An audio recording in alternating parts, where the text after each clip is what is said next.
Salam, selamat pagi. Bersama saya Pendeta Esentan.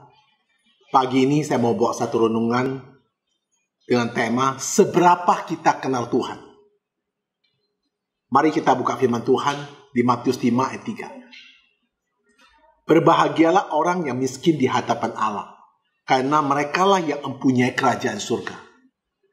Kata miskin di hadapan Allah bukan miskin jasmani, tapi miskin rohani. Sekarang ini, adanya COVID-19 ini, kalau kondisi saudara lagi kesulitan, itu tidak ada masalah. Harus kaya kita di hadapan Allah. Iman kita harus dalam Kristus. Mari kita belajar dari Alkitab, dari seorang buta yang bernama Bartimius. Di dalam Markus 10 ayat 46 sampai 49. Saya bacakan 46c. Ada seorang pengemis yang buta bernama Bartimius, anak Timius, duduk di pinggir jalan. 47. Ketika didengarnya bahwa itu adalah Yesus orang Nazaret, mulailah ia berseru, "Yesus anak Daud, kasihanilah aku." 48. Banyak orang menegur supaya ia diam, namun ia semakin keras ia berseru, "Anak Daud, kasihanilah aku." Lalu Yesus berhenti dan berkata, "Panggillah dia." Mereka memanggil orang buta itu dan berkata kepadanya, "Kuatkan hatimu, berdirilah, ia memanggil engkau." Saya sangat tertarik dengan kalimat dua. Satu, yaitu orang buta Bartimius itu berseru-seru terus, "Yesus anak Daud, kasihanilah aku." Ketika dia ditegur, semakin keras dia berseru, "Anak Daud, kasihanilah aku." Ketika kedua yang saya tertarik, ketika Yesus berhenti atas panggilan dari Bartimius, dia bilang, "Panggilkan dia." Nah, itulah sentuhan Tuhan kepada ketika kita berseru kepada dia. Sentuhan Tuhan ketika kita semakin keras untuk berseru kepada dia, minta pertolongan dia. Saudara, secara renungan hari ini saya mau beri kesaksian kepada saudara. Kemarin kita memperingati kenaikan Yesus Kristus naik ke surga.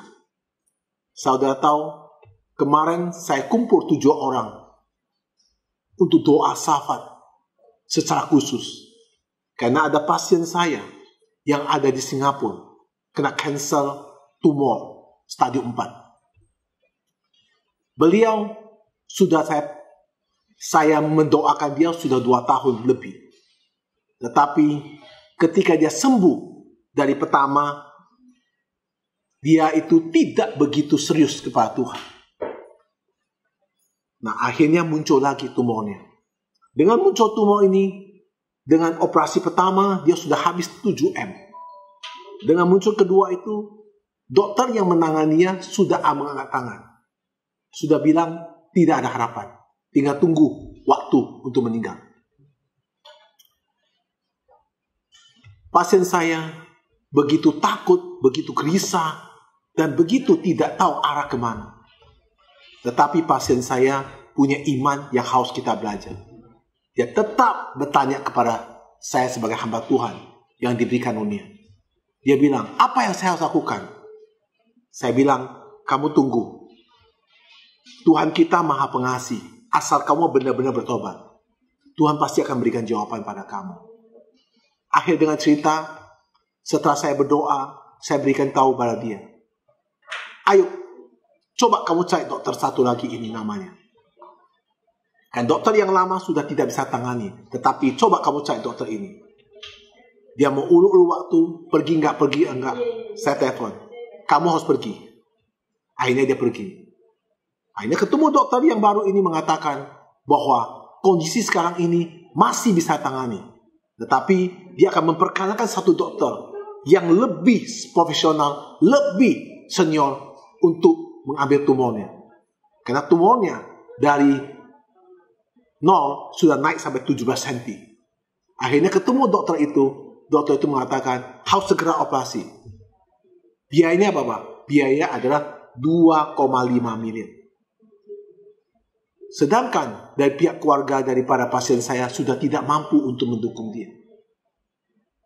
Dia tanya kepada saya, bagaimana uangnya ini? Saya bilang kepada beliau, kalau dokter sudah mengatakan ini, kita berdoa lagi kepada Tuhan. Kalau Tuhan mengizinkan tumornya keluar, pasti Tuhan juga akan mencukupkan uangnya. Akhirnya kita berdoa. Akhirnya 1, 2 hari, 3 hari berdoa, belum ada jawaban. Tapi dia bilang, bagaimana Pak Pendeta? Saya bilang gini, coba, kalau sampai tidak ada jawaban, mau nggak kita adakan fundraising? Ada yang mencari dana di luar. Nah, akhirnya kita sudah set mau cari dana di luar. Tapi sebelum kita cari dana di luar, sudah set semua selesai. Kemudian saya doa lagi bersama beliau. Puji Tuhan. Dari papanya, dapat pinjaman uang dari orang lain. Sebesar 2,5 miliar. Saudara. Nah setelah itu dia dapat uang itu. Maka kemarin hari ini untuk operasi. Dia tanya kepada saya lagi. Apa yang harus saya lakukan? Saya bilang. Operasi bahaya. Sangat bahaya. Karena operasi paling besar. Akan menyangkut kepada kantong kemihnya, akan menyangkut kepada ginjalnya, akan menyangkut kepada usus besarnya, akan potong dan lain-lainnya. Kalau sampai kaki pembuluh darah pecah, dia akan meninggal. Kalau gitu, saya bilang, kita doa syafaat. Dia sangat setuju doa syafaat. Akhirnya, saya bilang doa syafaat, saya akan undang berapa teman untuk doa syafaat. Akhirnya saya undang bersama saya 7 orang. Nah, akhirnya pada kemarin dia masuk ruang operasi pagi jam 8 di Singapura, jam 9 waktu Indonesia. Saya bersama istri saya, anak saya berlutut di hadapan Tuhan. Kemudian teman-teman saya datang kira-kira jam 10. Kita doa sampai jam 5 sore. Tidak ada henti-henti kita mohon pada Tuhan. Apa yang terjadi? Tuhan berkarya. Sehingga operasinya berhasil. Tumornya diangkat dan bersih total. Itulah yang saya mau kesaksikan. Dokter sudah give up. Tapi ketika pasien saya tidak give up, dia terus bertanya kepada saya. Akhirnya saya terus berseru kepada Tuhan. Tuhan berikan jalan melalui salah satu dokter. Kemudian setelah dokter, Tuhan pun siapkan uangnya. Kelihatan tidak dapat uangnya, karena keluarga sudah tidak ada uang. Sudah utang kemana-mana. Tapi Tuhan juga akhirnya siapkan uangnya. Setelah uang siapkan uangnya, kita doa syafaat. Tuhan turut bekerja, belas kasihan Tuhan dalam operasinya. Karena operasinya akan mengangkut nyawanya. Tapi Tuhan belas kasihan sehingga operasinya berjalan dengan lancar. Tumor diangkat dan bersih total. Saudara dikasih Tuhan, doa ada satu jawaban. Tetapi bagaimana kita kondisi seperti pasien tadi yang saya sebutkan? Bartimeus juga seperti pasien tadi. Dia tidak berhenti-henti berseru. Hai anak Daud, kasihanilah aku. Ditegur, anak Daud, kasihanilah aku. Terus. Saudara yang dikasih Tuhan, dokter boleh give up. Tapi Tuhan punya jalan. Bagaimana dengan saudara hari ini? Jika saudara mengalami hal sakit, jika saudara masih sudah tidak mempunyai keuangan cukup, jika saudara menghadapi kesulitan, ayo jangan give up. Berseru kepada Tuhan, datang kepada Tuhan. Minta petunjuk Tuhan. Tuhan tahu apa yang terbaik buat saudara. Saudara, kita semua beda gereja. Tetapi saya tidak tahu apakah saudara selama diajar tentang kebenaran firman Tuhan. Kalau tetap diajar kebenaran firman Tuhan, bagaimana dengan iman saudara hari ini? Saudara harus tahu.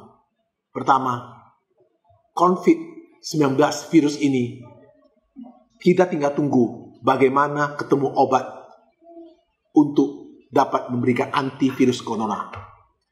Kedua, kalau kesulitan uang, bagaimana mengatur finansial untuk membenahi supaya keuangan kita dipulihkan.